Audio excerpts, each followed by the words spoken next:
प्यारे बच्चों, very good evening. आप सभी का स्वागत है आपके अपने चैनल गोल्डन पाठशाला में। इस क्लास में हम लोग मध्य प्रदेश में 6 नवंबर को जो पेपर हुआ था उसका सामाजिक विज्ञान का पोषण जो आपके 35 प्रश्न पूछे जाते हैं उसका आज हल देखेंगे। जो भी बच्चे मध्य प्रदेश से जुड़े हुए हैं वो अपना पेपर लेकर बैठेंगे और सामाजिक विज्ञान के जितने भी क्वेश्चन आपके दिए गए हैं मिला लेंगे। कितने क्वेश्चन आपके सही हुए हैं लास्ट में आपको कमेंट बॉक्स में लिखना है। तो आइए देखते हैं। पहला क्वेश्चन आपका देखो बच्चों दिया गया था, बहुत ही आसान क्वेश्चन आया था। और क्वेश्चन क्या था कि 36 नंबर क्वेश्चन है, निम्नलिखित में से कौन सी व्यापारिक कंपनी भारत नहीं आई थी। तो कौन सी कंपनी भारत नहीं आई थी ये बताना है आपको बच्चों। तो इसमें पुर्तगाली भी आए थे, डच भी आए थे, फ्रांसीसी भी आए थे।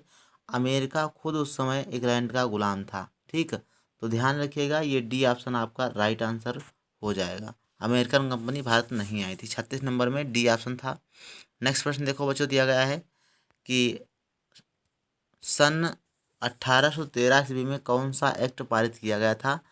तो ये क्वेश्चन हमने जो है नोट्स में अपने अच्छे से बताया है कि चार्टर एक्ट कब आया है और वुड डिस्पैच कब आया है, और आपका और जो है 20-20 साल के बाद एक्ट बने हुए हैं।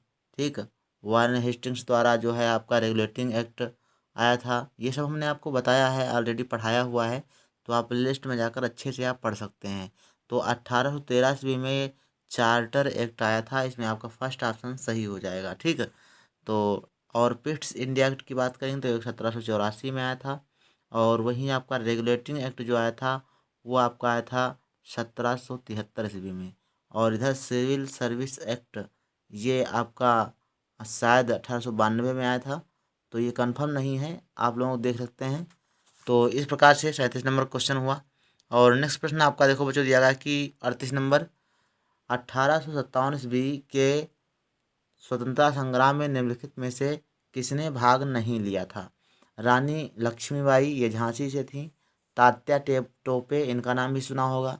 बहादुर शाह जफर दिल्ली से थे। और दिलीप सिंह ये जो है 1857 ईस्वी क्रांति में शामिल नहीं थे। तो यही आपका डी ऑप्शन जो है आपका राइट हो जाएगा। डी ऑप्शन दिलीप सिंह सही हो जाएगा। 39 नंबर क्वेश्चन की बात करते हैं तो इसमें आपका देखो आया था कि वंदे मातरम गीत की रचना किसने की थी। कई बार हमने आपको मॉडल पेपर में इसको बताया था। बंकिम चंद्र चट्टोपाध्याय ने जो है वंदे मातरम गीत की रचना की थी। और ये आनंद मठ नामक उपन्यास से लिया गया है। बंकिम चंद्र जी का एक उपन्यास है जिसका नाम है आनंद मठ, और आनंद मठ के उपन्यास से ये लिया गया है वंदे मातरम गीत। नेक्स्ट प्रश्न आया था 40 नंबर बच्चों, 1908 ईस्वी में बाल गंगाधर तिलक को गिरफ्तार करके कहाँ निष्कासित कर दिया था गया था। तो बच्चों ये बर्मा की जेल में इनको कैद कर दिया गया था। सी नंबर आपका राइट आंसर हो जाएगा। जिस बच्चे का पेपर है वो उसने बहुत अच्छा किया है, सारे क्वेश्चन इनके सही लगभग जा रहे हैं। और ऐसे ही आप लोगों को भी करना है। 41 नंबर क्वेश्चन बच्चों दिया गया, जर्मनी में 1907 ईस्वी में भारतीय ध्वज किसने फहराया था। ये हमने ऑलरेडी आपको पढ़ाया हुआ है।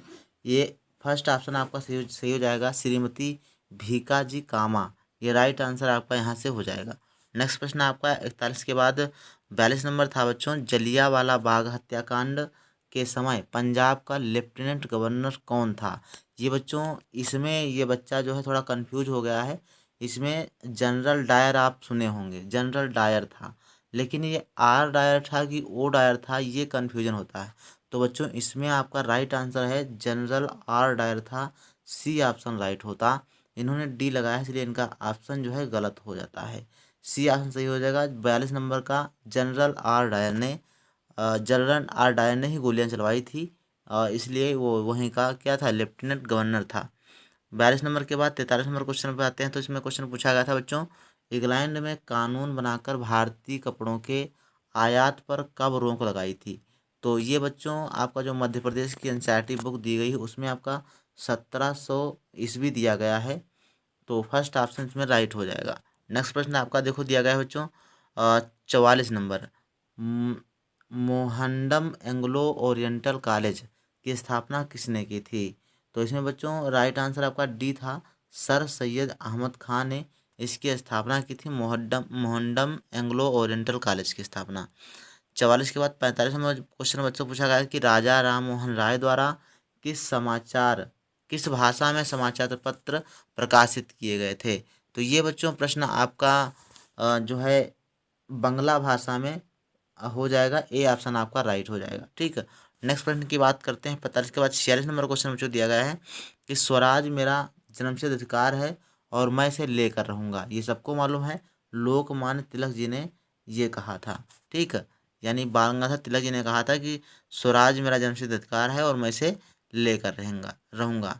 नेक्स्ट प्रश्न बच्चों आपका देखो 47 नंबर जो आपका दिया गया था कि चंद्रशेखर आज़ाद मध्य प्रदेश के किस जिले से संबंधित थे या किस जिले से में इनका जन्म हुआ था। तो ये था बच्चों अलीराजपुर। ठीक है, ये क्वेश्चन हमने जो है शायद 5 तारीख को पेपर एक करवाया था मध्य प्रदेश का, उसमें ये था। ठीक है, और वह बिल्कुल वैसे ही ये क्वेश्चन आपका आ गया है। तो ऐसे आप कह सकते हो कि जितने भी हमने नोट्स आपको प्रोवाइड कराए हैं वो सारे जेन्युइन हैं और वहाँ से क्वेश्चन बनते हैं। ठीक है, तो अगला 48 नंबर दो बच्चों को क्वेश्चन दिया है कि वायुमंडल के किस भाग में मौसम संबंधी घटनाएं परिवर्तन होते हैं। जो मौसम संबंधी घटनाएं बच्चों होती हैं वो क्षोभ मंडल में होती हैं। ए ऑप्शन आपका राइट हो जाएगा। ठीक है, क्षोभ मंडल में स्थित होती हैं सारी मौसमी घटनाएं, जैसे आपका कोहरा पाला, बादल बनना, बिजली चमकना, आंधी तूफान, ये सब क्या है, ये सब मौसमी घटनाएं हैं और ये क्षोभ मंडल में होती हैं। ठीक, समताप मंडल में आपके ओजोन परत होती है, मध्य मंडल में उल्कापात होता है और बाह्य मंडल में जो आपके छोटे जो हल्की गैसें होती हैं वो पाई जाती हैं। ध्यान रखिएगा इन सब के विशेषताएं आपकी जो जियोग्राफी कक्षा 7 की दी गई है उसमें आपको अच्छे तरीके से समझाया गया है। नेक्स्ट प्रश्न आपका देखो दिया गया 49 नंबर बच्चों, उत्तरी भारत में गर्मियों में चलने वाली हवा, गर्म हवा को क्या कहते हैं। तो बच्चों लू कहते हैं। भारत में जो स्थानीय पवन है उसको लू कहा जाता है। ठीक, कहीं कहीं पर चिनोक कहते हैं तो कहीं पर दूसरी नाम से जाने जाते हैं। ठीक, तो ध्यान रखिएगा लू होता है ये, व्यापारिक पवन नहीं है। ये आपकी कौन सी पवन है, ये बच्चों आपकी क्या कहते हैं, स्थानीय पवन इनको कहते हैं। ठीक, ध्यान रखिएगा। 50 नंबर बच्चों क्वेश्चन दिया है कि पश्चिमोत्तर भारत में चक्रवाती वर्षा किस ऋतु में होती है। तो ये बच्चों शीत ऋतु में होती है। बी ऑप्शन आपका राइट हो जाएगा। नेक्स्ट प्रश्न आपका देखो बच्चों 51 नंबर दिया गया है कि दीर्घ ज्वार कब आता है। तो दीर्घ ज्वार पंचमी को, पूर्णिमा को, अष्टमी को या चतुर्थी को। तो बच्चों इसमें राइट आंसर आपका हो जाएगा पूर्णिमा को और अमावस्या दोनों दिन आता है, लेकिन अमावस्या इसमें कहीं ऑप्शन नहीं है। ठीक, पंचमी अष्टमी चतुर्थी दिया गया है तो पूर्णिमा को ही दीर्घ ज्वार आता है। इसके अलावा ऑप्शन आपको दे सकता है कि अमावस्या, तो वो भी आपका सही हो जाता। अमावस्या और पूर्णिमा को दीर्घ ज्वार आता है। ठीक, ध्यान रखिएगा।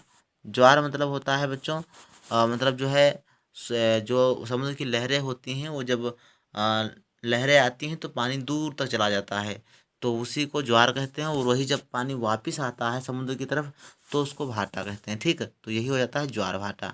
नेक्स्ट प्रश्न आपकी बात करते हैं तो 52 नंबर क्वेश्चन बच्चों आया था आपका, ग्रांड ट्रंक रोड किस देश में स्थित है। वेरी वेरी इंपॉर्टेंट है क्वेश्चन।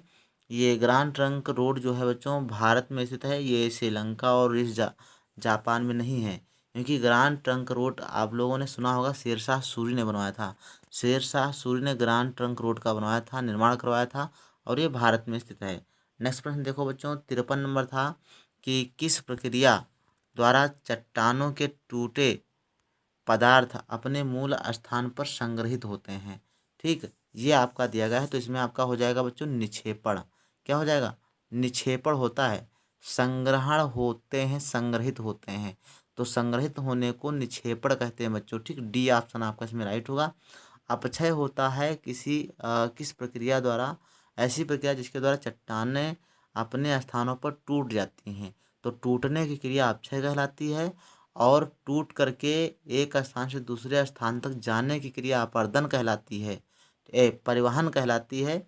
और वही आप बात करेंगे इकट्ठा होने की क्रिया निक्षेपण कहलाती है। तो इसमें डी ऑप्शन आपका राइट होगा। नेक्स्ट प्रश्न आपका बात करते हैं 53 नंबर के बाद 54 नंबर, किस फसल के लिए प्रेरी के मैदानों को संसार की रोटी की डलिया कहा जाता है। किस फसल के लिए, तो इसमें बच्चों आपका गेहूँ हो जाएगा, सी ऑप्शन राइट है। नेक्स्ट प्रश्न आपका देखो बच्चों दिया गया है कि दक्षिण अमेरिका में पाई जाने वाली हल्की लकड़ी का नाम क्या है, तो वालसा है। इसमें आपका ए ऑप्शन सही है, वालसा होता है। ठीक है, आगे क्वेश्चन आपका दिया गया है 56 नंबर कि वालपेराइजो बंदरगाह है। ये क्वेश्चन सेम इसी प्रकार से हमने आपको बताया था, जो हमने 4 तारीख को मॉडल पेपर दिया था एक किसका, मध्य प्रदेश का।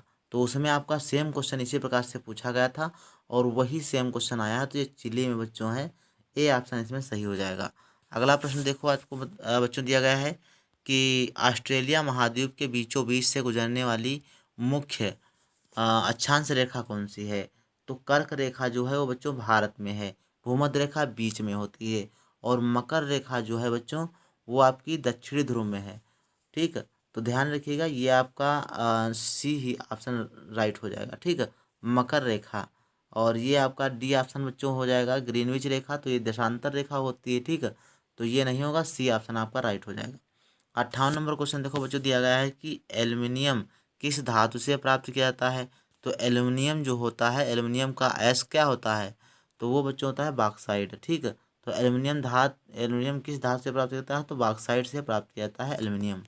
इसके बाद 58 नंबर के बाद क्वेश्चन नंबर आपका देखो 59 पूछा गया था कि किन धाराओं के मिलने से न्यू फाउलैंड के निकट घना कोहरा छा जाता है, तो ये क्वेश्चन आपका इम्पोर्टेंट है, सी ऑप्शन इसमें राइट है। गल्फ स्ट्रीम और लेब्राडोर की जब धारा जो है आपस में मिलती है, तो गर्म और ठंडी जल धाराएं जब मिलती हैं तो वहाँ पर क्या होता है, कोहरा के बादल छा जाते हैं। ठीक है, तो ये आपको ध्यान रखना है। और इसके बाद चलते हैं 60 नंबर क्वेश्चन देखो बच्चों पूछा गया था कि संविधान में कितनी भाषाओं को अधिसूचित किया गया है, अर्थात कितनी भाषाओं को शामिल किया गया है, तो इसमें बच्चों 22 भाषाएं हैं, जिसमें आपका ध्यान रखना है जो आपकी भोजपुरी है और आपकी अंग्रेजी है इसको शामिल नहीं किया गया। ठीक है, बाकी अदर भाषाएं कोंकणी, राजस्थानी, हिंदी, खड़ी बोली, ये सब जो हैं।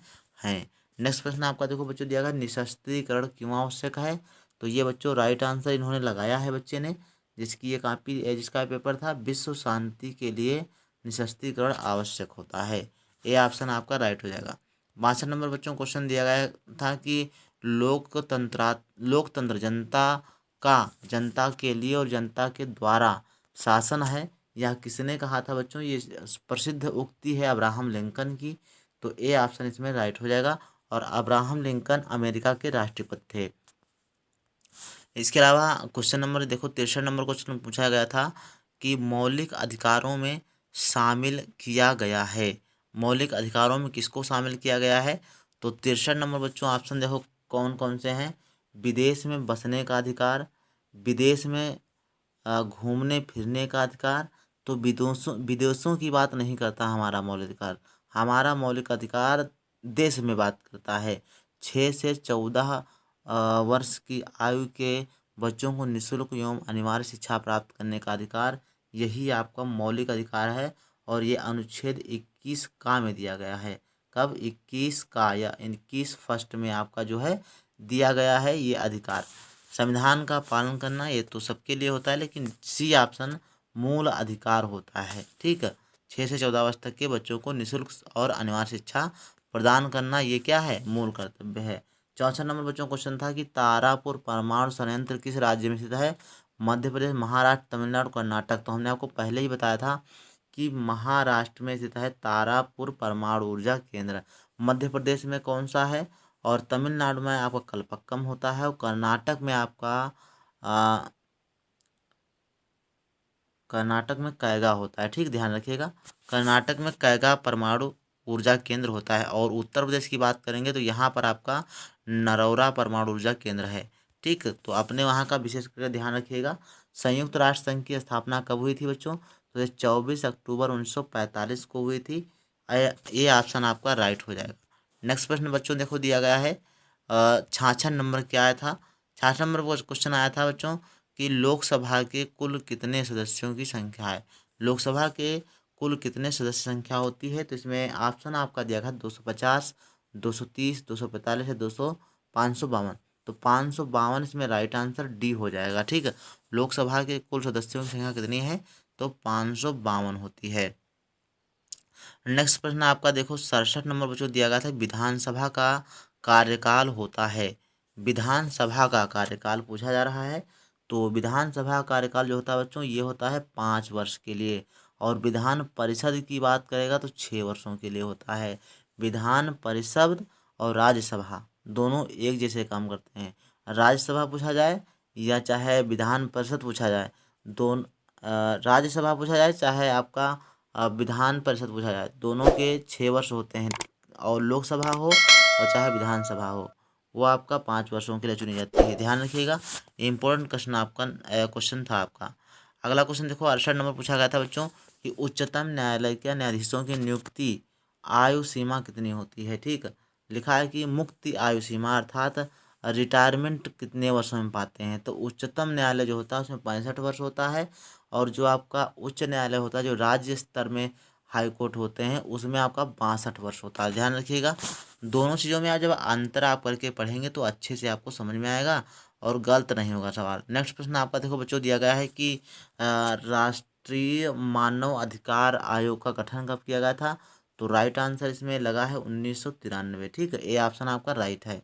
नेक्स्ट प्रश्न बच्चों पूछा गया था कि मध्य प्रदेश संग्रहालय में मानव मध्य प्रदेश में मानव संग्रहालय स्थित है कहाँ पर। तो मध्य प्रदेश में मानव संग्रहालय बच्चों भोपाल में स्थित है। कहाँ? भोपाल में। तो सी ऑप्शन इसमें राइट हो जाएगा।